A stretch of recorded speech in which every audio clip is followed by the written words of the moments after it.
2024 HR benchmark report is in. I invite you to go to AsureSoftware.com, go to resources, and download the HR benchmark report. Follow along as we unpack the data. Here's what we did. We surveyed more than 1,000 businesses and asked them questions, 5 questions in each of 8 categories from pre-employment through post-employment. Here's the categories: recruiting and hiring, benefits, onboarding, development, compliance, retention, performance, and post-employment. So binary questions. Do you do this best practice? Do you do that best practice? So 5 questions for each of 8 categories. That's 40 questions in total. Asked one question at the end: what best describes you last year? Were you a fast growth firm, a growth firm, or was it a zero growth year for you? Was it flat, or did you actually decline in revenue? And then we correlate the answers to revenue growth and HR best practices. In today's episode, we're going to unpack benefits. And specifically, if you go to the benchmark report, we're going to talk about the benefits of benefits. Here's what I'd say. I was surprised by the level of impact and the correlation between revenue growth and in some of the benefits questions we asked. I knew there'd be a correlation. No surprise, benefits are important to employees. But there's two questions that we asked, especially to the smaller firms under 25 employees, that I was kind of blown away by the level of impact. The punchline is the fastest growing firms in the United States get benefits. They get the impact of recruiting and retaining talent, and the level of that talent. I invite you to stick around for today's episode as my guest, Mary Simmons, and I walk through all 5 questions we asked. We talk about the correlations between the zero growth firms and the fast growth firms, and try to put some color commentary to understanding the why behind some of these results. Thanks for joining us today. Welcome to Mission to Grow, the small business guide to cash, compliance, and the war for talent. I'm your host, Mike Vannoy. Each week, we'll bring you experts in accounting, finance, human resources, benefits, employment law, and more.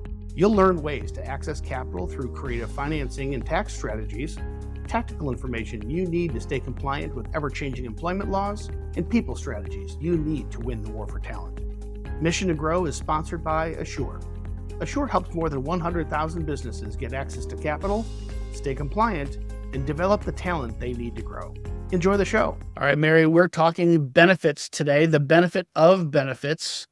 I will say this is category of all the categories in the HR benchmark survey. This is the one that had the results that maybe surprised me the most. Certainly expected to see benefits has a positive correlation to revenue growth. Benefits is obviously a top concern for employees, has been for a long time. I think increasingly so. The data will bear that out. But there were still some surprises how impactful, especially for small businesses. What was the big takeaway that you had? If you had to identify one major impact for the survey on benefits for business owners, what would that be?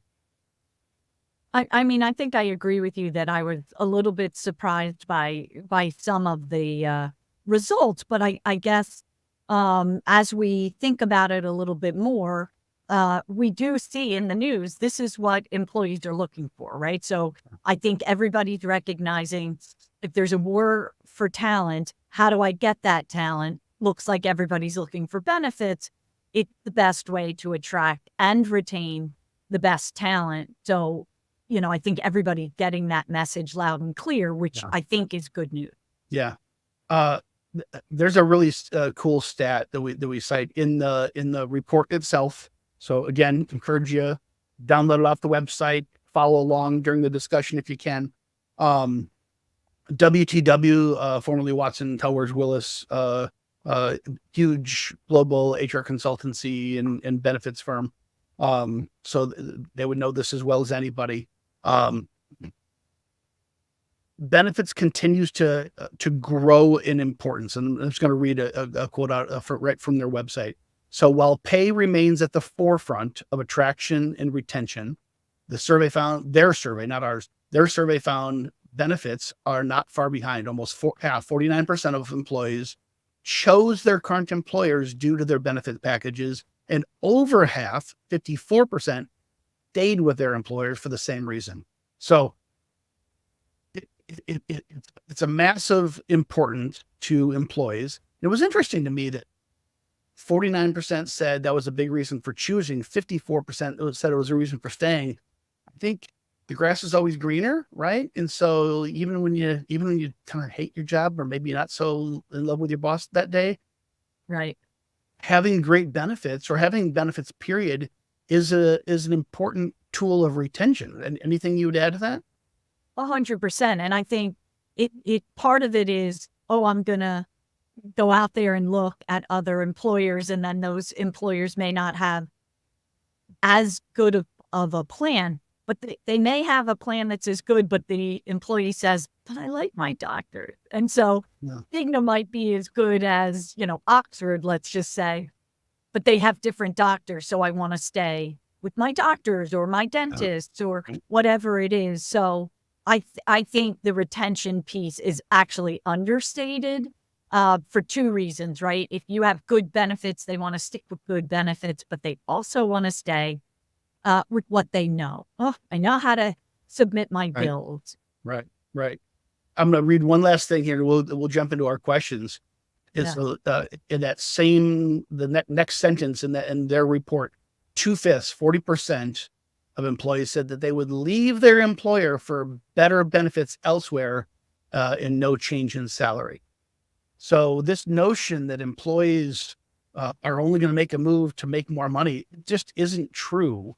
So I would encourage people watching and listening today. Benefit is a great tool. We've known this forever, to attract talent, to attract employees. But this is a massive retention tool as well. So and the data bears out that it's actually more important as a retention tool. All right, let's jump into the questions. I'm going to rattle them off. Kind of maybe you give your reaction to these being what we would call, in fact, 5 good best practice questions for this category, and then we'll jump into the answers. So question number 1 was, do you offer paid time off? It seems like a simple thing, but it's a benefit, right? Do you offer health insurance? Do you offer a wellness program? Do you offer a 401k or some type of a savings plan? And are you certain you're compliant with the Affordable Care Act requirements? So certainly we could have asked many more things around benefits, but you want to just comment on how, you certainly participated with the team who put these questions together. What do you have to say about those being kind of the high level best practices when it comes to benefits, period? Yeah. So I think that employers have to think about, number one, cost, right? So your employees are looking at their total comp. They're not just looking at their salary, which is a good thing. You have an educated employee base, right? So total comp will include their benefits, but you also have a workforce that values time off, right? So you and I were talking, you take 1 week vacation a year. My son, our kids are taking 4 weeks. That's a big difference. So that there is a monetary component there for the employer, of course, but it's a different monetary component for the employee. The employee is looking at that like a lifestyle, like a cultural thing. So I'm glad that we included PTO. Yeah. And we included the benefits, the healthcare benefits in this equation, because it's a big deal. And the employer has to say, okay, who am I trying to attract, and what's the most attractive to those individuals? So do I give more PTO, but don't pay as much towards the benefits? What do I offer? What's the special sauce to get the best people? Yeah. So let's jump more on that first question. Do you offer paid time off? So of all 5 questions that I rattled off, the average spread between fast growth companies and zero growth companies, the average between all 5 is a 20% spread. It's big. So the difference, clearly as a group in aggregate, fast growth companies clearly see the benefit of benefits compared to zero growth firms. So it's a big difference. This is by far the smallest category. It's only a 5% spread. So do you offer paid time off? sick time, maternity leave, etc. Zero growth firms, 78%, still by far the majority, versus 83% fast growth. So fast growth companies even do it more, do it better, but it's only a 5-point spread. This is we've said it before, this is a quantitative survey, not a qualitative. So we don't know how much time they give off. Right. It seems to me like, okay, in tight labor market, good luck hiring anybody if you don't offer any PTO. What's your sense when you engage with clients of what the zero growth firms versus fast growth firms, what is qualitatively different about their PTO policies? Yeah. So, and there's always going to be a compliance issue here as well, right? So, I'll give you an example. I have an employer who's a manufacturer, and when doing his handbook, I said, okay, what do you do for PTO? And he says, I don't give any. And I go, excuse me? He said, I don't give any. I said, how do you hire people? And he goes, I get a lot of employee referrals. If they need to take time off, they take it without pay. Well, you're in New York, so you have sick time, New York sick time. So you minimally have to give that. And I will tell you, even though he resisted, he now sees the benefit of it. And he says now, because I tell them they get 5 days for sick pay, that, based on the amount of employees that he has, he said it's more controlled. People are happier, but believe it or not, they're taking less time off. So, it very important to be compliant, but you also have to give your employees or your candidates a good reason to work for you.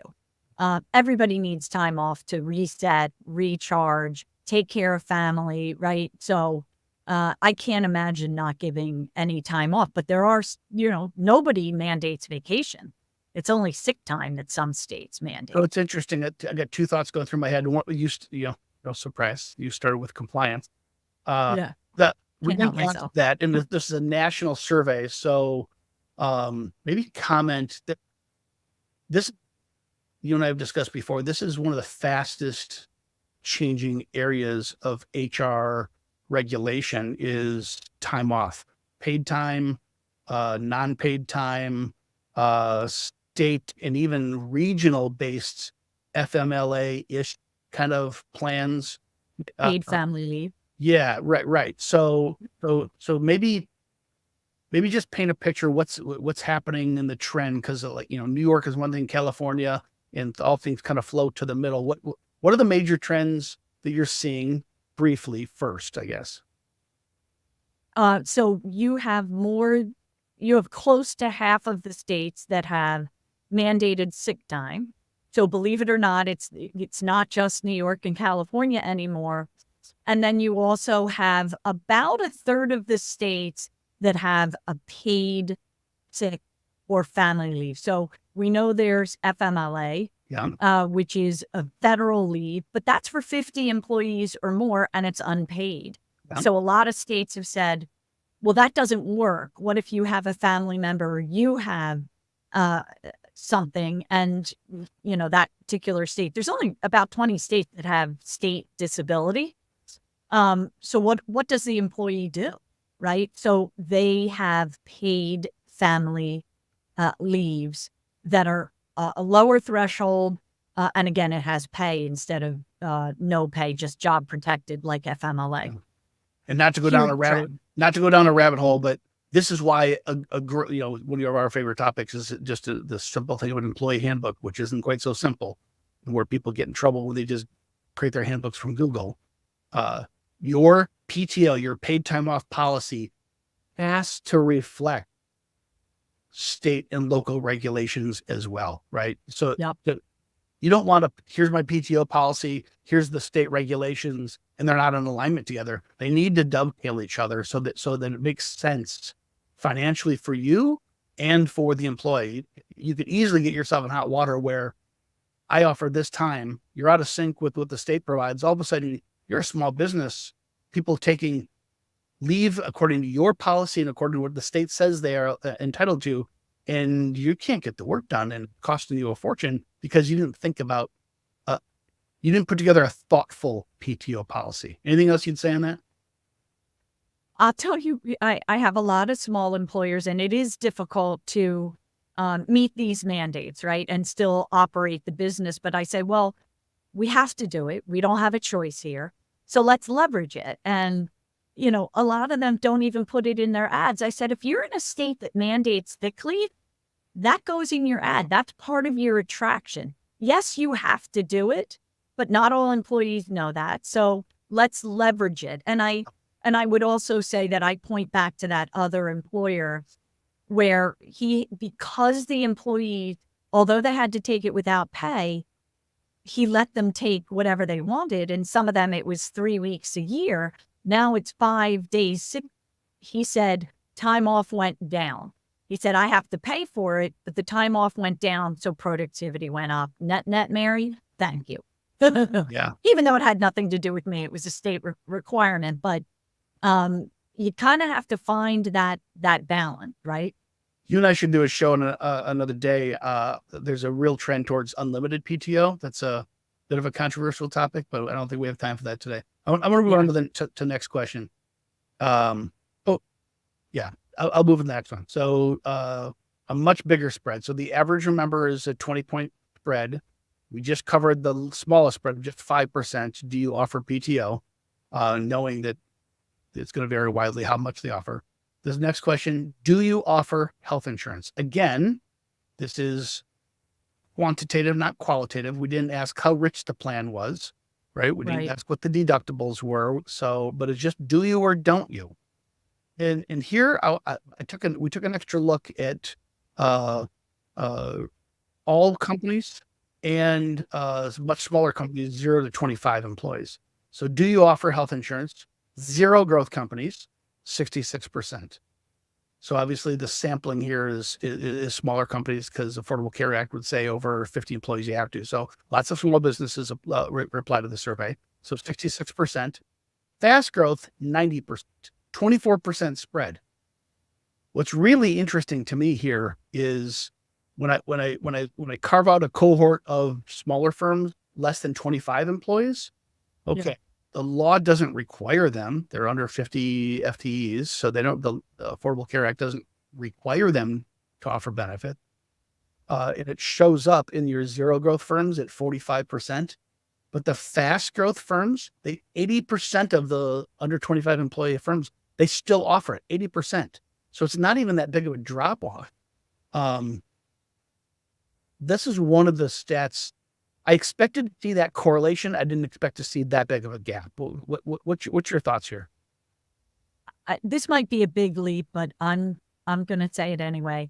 There's a difference between attracting talent and attracting the best talent, right? So if you just want to fill the seat, you can pretty much fill the seat with 0 vacation, PTO, and no medical benefits. But if you want to attract the best talent, those are the people that know what's available. They're talking to, friends and family, and they've interviewed at other places that say, even though I'm a small company, I'm going to give you a generous PTO and I'm going to give you time off. Those are the people that you want. It is worth your investment, right? So we want the best talent and we want them to stay. You have to offer the best benefits. There's no other way around it, Mike. Even pay isn't going to keep them, because at some point you don't feel appreciated when you aren't given benefits by your employer. Yeah. Well said. I'm just going to assume that these fast growth firms, it's not just more of them that offer benefits. And again, 45% of 0 growth, 80% of fast growth for the under 25 employees. Massive spread, 35%. Right. I'm just going to assume there's another layer, just what you said. It's the benefit plans. I bet they're better benefits, right? They're not the legal minimum requirements. They're skin and bones. These are like, hey, we love you, employee. We want to make your life as easy as possible. We want only the best. We're going to expect the best from you. We're going to expect a high level of performance that only somebody of your caliber can bring, but we're going to reward you for that, right? That shows up in revenue growth. 100%. Okay. We're going to go a level deeper. The next question was, do you offer a wellness program? Before I even share results, what do you think the average respondent, and I'm asking you to be a mind reader, Amir, what do you think the average respondent, how they interpreted that question, what a wellness program even is? Yeah, I'm not sure that every respondent understands that question. I can't imagine but they probably mean, do I do a contest for them to lose weight? And do we, walk at lunchtime? Some of those super easy, super quick things, which are all good. I think do I offer all of it is in the good. break room, right? I mean, that's my wellness. Yeah. No birthday cake, just fruit for birthdays. Yeah. And again, it's all good. I would just say that when it comes to a wellness program, the statistics are overwhelming that a healthier, happier workforce is more productive, right? So, and don't forget, if you're offering healthcare benefit, you want those, you don't want, obesity, diabetes, right? So if you're doing some wellness, you might stave off some of those huge healthcare costs for some of those very tough medical issues. So there are lots of forms wellness can take. It could be a smoking cessation program. It could be, in your mind, maybe it was fruit in the break room instead of financial health. It could be a lot of different things. Right. Could be a full-blown EAP, employee assistance program. Could be lots. Mm-hmm. I'm going to make the assumption, again, quantitative versus qualitative survey. I'm going to make the assumption a lot of these wellness programs are embedded as part of people's health insurance plan. You think that's a safe assumption? I think it is, but whether they're embedded or not, they have to be exercised, right? So you have to have somebody at the company that's championing this and saying, okay, now we're going to do, right? So there is a lift on the company side. There's no question. But I would also say that it has something to do with culture, right? Because all the things we just mentioned, it's a camaraderie. We have a healthy competition going. So, all of that is important. That gives me a reason to go to work, right? Because I want to weigh in. I want to be the winner. There's an intentionality, a proactiveness about it, right? 100%. Yeah. And the reason I go down this path is, we're just got done talking about health insurance, 24% spread across all companies, 35% spread for the under 25. So, clearly big impact for fast growth firms that offer health insurance. But we alluded to the fact that our gut said, hey, they're probably not just more of them, but they're higher quality plans. I suspect that a lot of these fast growth firms, they aren't carving out some separate wellness program, but they're probably working with their insurance broker to include wellness programs, which aren't free, as part of their health benefit. And it's that probably why it speaks to the added impact. And here's the impact. It's a 37% spread. Do you offer a wellness program, zero growth to fast growth? So it's the largest spread in the entire survey, 37 percentage points. I expect it to be big, not quite that big. And I think that speaks to the qualitative that the health insurance plans are just simply richer, better plans that the fast growth companies are offering their employees. And I love where you went around the talent, what kind of talent. What I didn't expect, and this is a big surprise, I expected when you went to the under 25 employee space, they just don't maybe have as much revenue to spend in the form of health insurance and benefit programs that I expected both fast growth firms and zero growth firms to drop somewhat proportionally. They did not. They did drop in the zero growth. So zero growth across the entire population, 37% said, yes, we offer wellness. 15% of zero growth said we offer wellness for the under 25 space. But for the fast growth firms across the entire gamut, it was 74% said, yes, we offer wellness. Still 58% of small firms offer it. It's a 43% spread. That's the biggest spread in the entire survey. So a massive difference. Even small firms, I think it's saying what you said. It's not just is this going to help me attract and retain a warm body, but am I attracting and retaining the right people? I think that a lot of the small firms also think this is going to be really expensive. Wellness, I don't know. That sounds expensive. But it can be free. It can be, a free benefit, right? So you can get somebody to come speak at a lunch and learn, an educated, person on different topics for free. Your benefits broker will come and talk to them for free about the reason that they should enroll in the program. And even if they don't have benefit, you could get, a healthcare professional to come in. For sure, if you have a 401k, that person will come and speak to them about the 401k. No question. So it doesn't have to be expensive at all. It just has to be intentional. You could have a wealth advisor. They'll line up at the door to come speak to your employees for free. Line up at the door. Right? Because they want clients. And so they will offer free advice to help your employees in their financial wellness.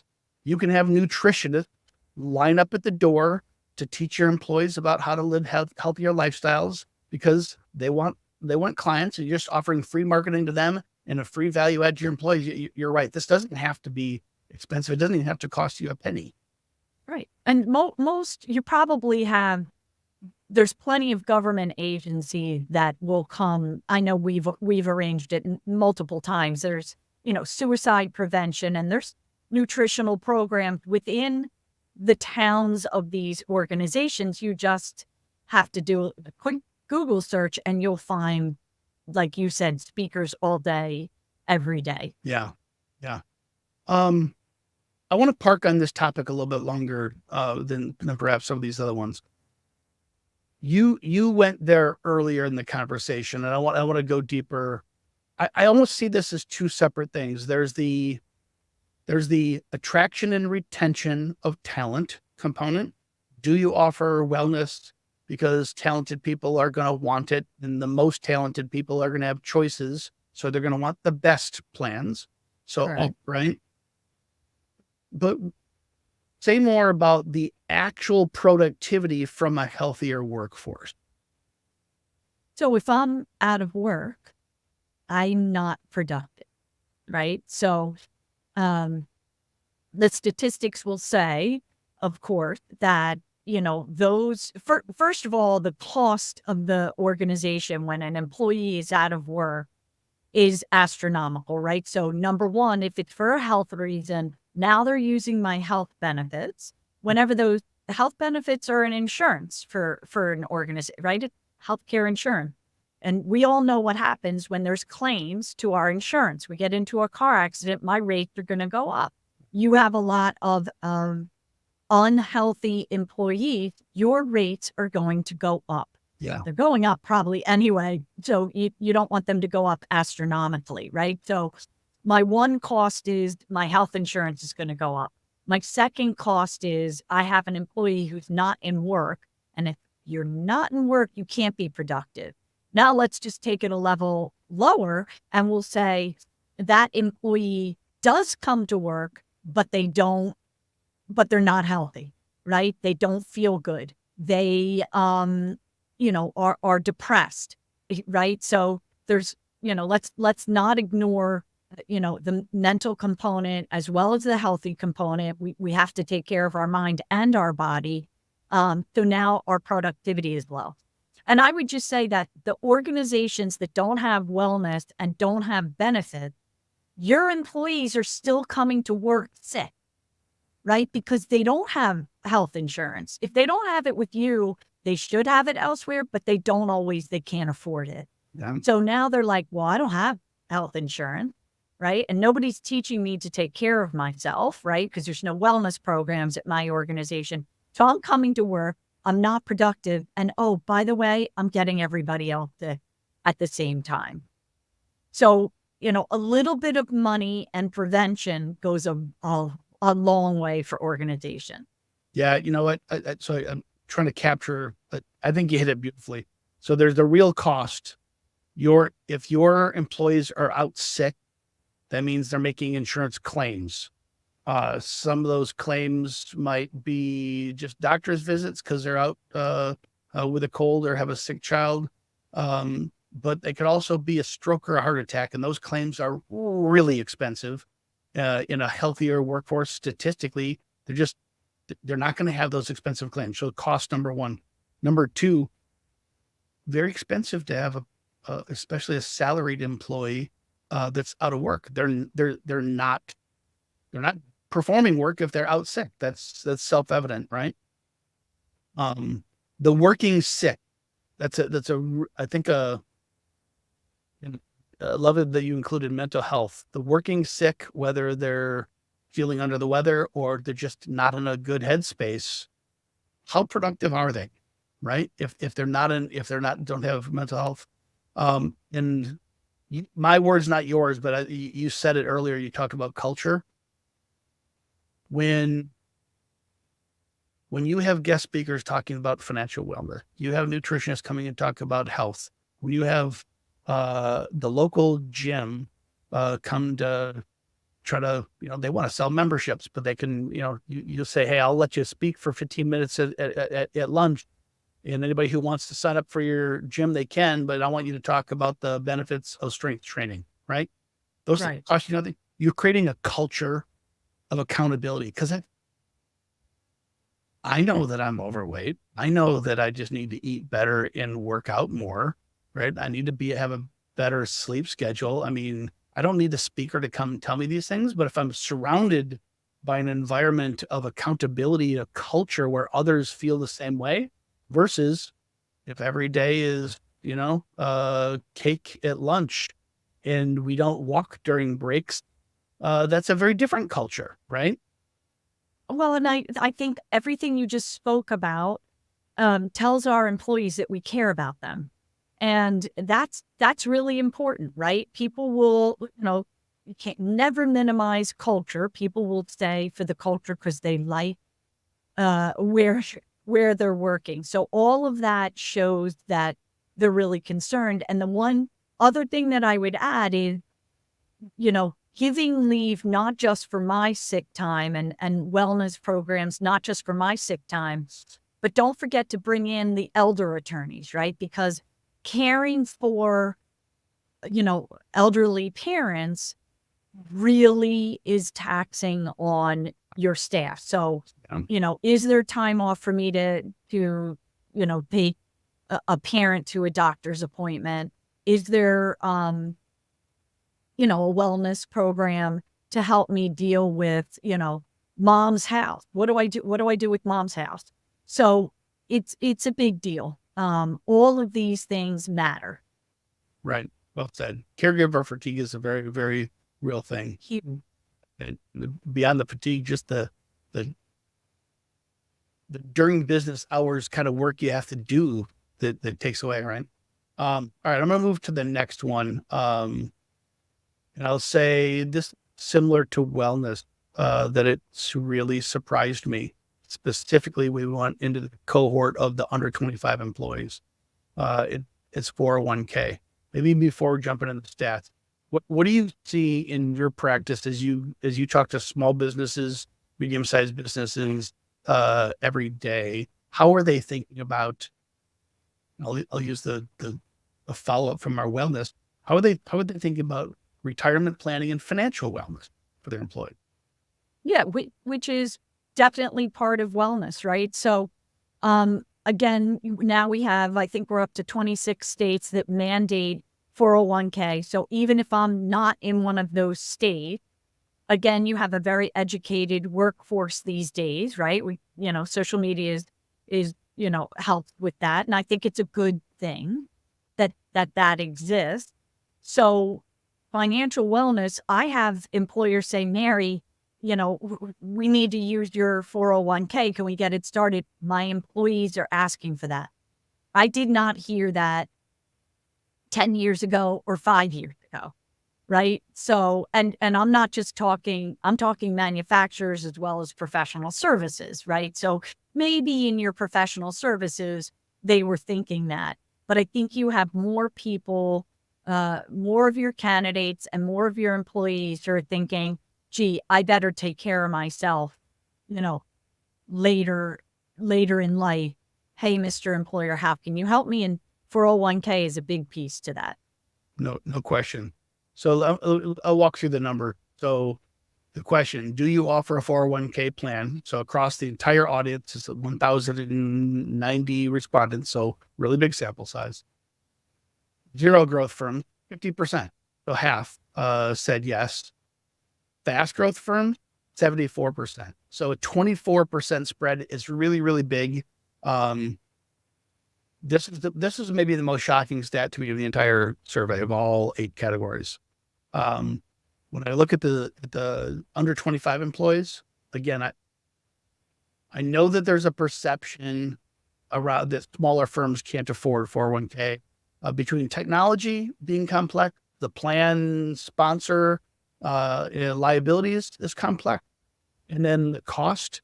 It's not a surprise 401k has historically been more of a big company benefit than a small company. It's certainly trickling down. I think most small business owners still just have no idea how simple it actually is.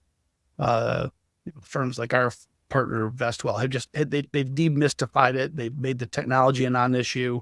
It's so much simpler, more cost effective. There's tax credits involved now that people can put plans in place for free. That world has changed a whole bunch. But the gap between the zero growth and the fast growth firms for the smallest companies, under 25 employees, massive, right? So zero growth firms across the whole sample, all 1,000 plus firms, 50% went to 32%. For the fast growth firms, the entire sample went from 74% and went down to 73%, went down 1 percentage point. So it's still this 41% spread. That was what blew me away, that entire sample size, you only went down 1 percentage point when you went to the under 25 employees, meaning the fastest growing firms in the United States, they all know the criticality of offering 401k. How surprising was that to you? Yeah, I mean, I was surprised as well, but then when I guess when I thought about it, you do have a lot of mandated states. And I think, like I said, if you're right next to a state that is mandating it, you might have employees, that are in that state. I just think people are that financial wellness piece is becoming more and more important, A lot of talk about what's going to happen to Social Security. You have inflation, which scares people, won't be around forever, obviously, but it scares people. So I think for all of those reasons, it's something that employers, like you said, every employer can afford it, especially with the tax credit. How do you, what are some of the best practices that you're seeing the fast growth firms, especially, how they maybe see 401k as this category in and of itself, like, oh yeah, everybody wants a 401k, versus really treating it as financial wellness? Because there's a financial wellness crisis. There's a savings crisis, financial wellness crisis, where in our country, where inflation has gone up much faster than wages have, and just simple stuff like groceries and gas is much more painful for so many people today than it was just a few years ago. Yeah, I mean, I also think, part of it is people are actually now thinking about retirement. I don't know about you, but when I was first starting in my career, I wasn't thinking about retirement at all. But the, Gen Zs and Gen Xs are thinking about retirement, which is very interesting to me. Maybe because they are so concerned about time off. They're already thinking, when is this all going to be over and I'm going to retire? I think it's a great thing. I think it's really refreshing. And that's why a 401k is very important. So this is something on an ad that is significant to attract the best talent, because now you're helping them, with their future. And I would say it helps with retention. A lot of it could be a portable plan for sure, but that doesn't mean the employee wants it to be. They're like, oh, I have the 401k there. I'm just going to keep it there. It's easier. One more reason for them to stay with you. Right. I just did a show recently with our partner. We've done a couple of them now with our partner from Bestwell, and just talking about specifically some of the tax credits. I know that's not your world, but there are tremendous tax savings programs out there. The Secure Act 2.0 that basically allow you to get tax credit for all the setup fees and early on, even all the matching. Invite everybody to go check those shows out if you don't have a 401k. Almost become a no-brainer that you really should. 100%. In a lot of these states with the mandates, the 26 states, more technically, very state by state, they'll say a mandated retirement plan. A lot of times that might be a state-sponsored IRA, which isn't nearly as good as a 401k. So lots of reasons why employers should be looking at 401ks that aren't. It's almost become a no-brainer. There might be some reasons, legit reasons, but everybody should be looking at this hard. The one area there's a provision in Secure Act 2.0 that I do want to touch on with you, is allowing tax credits for employers to offer tuition reimbursement as a component. So instead of just say, hey, here's my matching for a 401k, I can actually, as an employer, help with tuition reimbursement. How should employers be thinking about leveraging that from an HR perspective, from a talent strategy? Yeah, so that definitely goes on your ad. That is very attractive. We all know that. Talk about inflation. I mean, the college costs have gone up, way ahead of inflation. I really, it's really expensive. So that is a huge benefit. And it's definitely going to attract the best people, right, Mike? So somebody who really wants to grow in their career, wants to be the best at their career, wants more education. So that is going to attract them, and it's also going to retain them, because if you're paying for my master's degree, I'm not leaving until that master's degree is done. And you can do a promissory note for sure. But I can't talk enough about it. Look, if you have a more educated workforce, they're also going to help you grow, right? Now you have all this knowledge that this, individual or individuals has that is going to, infuse into your business and just help you grow new ideas, new thought process, etc. Yeah. I'm going to move to the last question, and then we'll expand that into a broader topic because it is around compliance. We specifically asked, are you certain you're compliant with Affordable Care Act requirement? 75% of zero growth firms said yes. 85% of fast growth firms said yes. That's a 10% spread. The spread expands to 19% when we look at the smaller companies, which kind of doesn't even it was really interesting. So when we did this survey, we asked, so it's the 5 questions for each of 8 areas of employment, from pre-employment through post-employment. And they're all binary, yes, no. And then we asked that last question, what describes you last year? Flat or shrinking versus growth versus fast growth. So we could correlate revenue growth to HR. You get that. So there's some questions that almost doesn't make sense, right? Because then I additionally cut the data based on employee size. So to ask the question for people under 25 employees, are you sure you're compliant with ACA, Affordable Care Act? What is it about that doesn't even make sense, Mary? That they understand it and they're not, they don't have to, adhere to it. So, that they said yes. I mean, I guess you could assume that they were like, yeah, I don't have to do it. But it's a little suspect for sure. 100%. So maybe this was a flaw in the survey, but it totally applies. Hey, my smaller firms under 25 employees, do you offer PTO? Do you offer health insurance? Makes sense for that. On this Right. one, take 30 seconds. What are the regulations around ACA compliance? Well, that you have to offer a plan, if you have 50 or more employees, but there are, this could be a whole nother hour. And I think you did one on this. You and I have done at least 1 or 2 or 3 shows on ACA and yeah, right. So, there is, different variables that you also have to meet. So this one, this is less employee focused and more on the compliance side and more on you don't want to get fined. These fines are real and they're looking for you 100%. So, there's a lot of little things about ACA that employers may not be aware of, right? So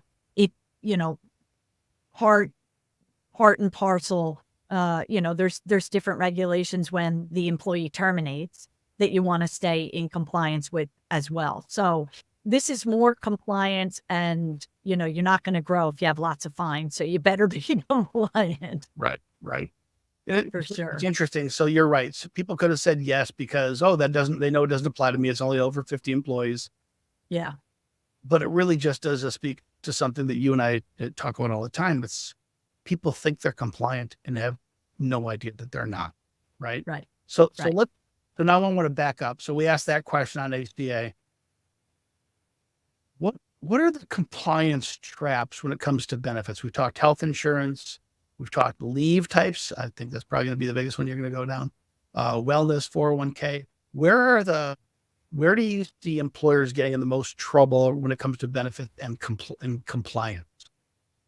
So a lot of the issues are what we always talk about, which is inconsistencies.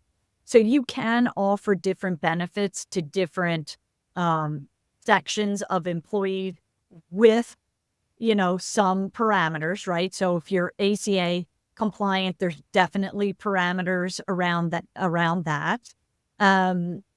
But when we start saying, oh, I'm only going to give, Mike was really hard to attract. So Mike is going to get, 6 weeks vacation. And then I hire Mary, and he wasn't that hard to hire. She signed pretty quickly. I'm just going to give her 4 weeks and we're both, marketing assistants. Let's just say we have the same position. That's where we get into trouble. And I see it actually 2 weeks ago, I had an employer call me and go, I'm asking you this because I feel like this is a problem, but I just want to say, and it was PTO, right? You had a person who said, I'm not coming. They only gave 2 weeks vacation in the first year. Person said, I'm not coming unless you give me 4 weeks.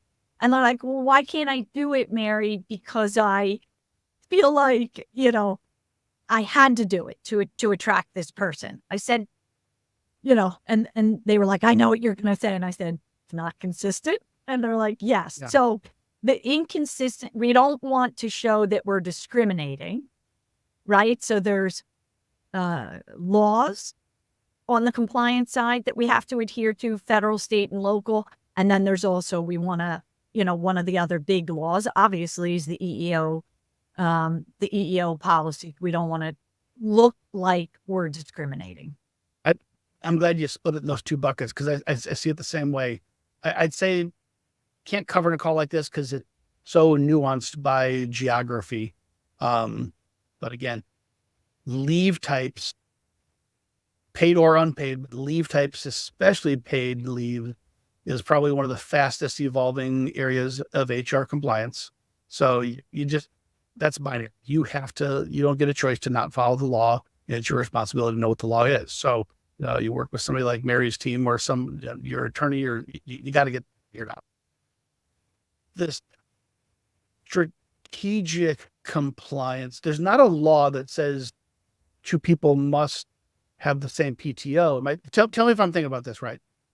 There's not necessarily a law that says 2 people have to have the same PTO just because this one person accepted the job and this person negotiated harder. it's more of a risk. I think about more of a risk mitigation. I'm setting myself up. Am I setting myself up that I can defend my policies? Is that the right way to think about it? Perfect.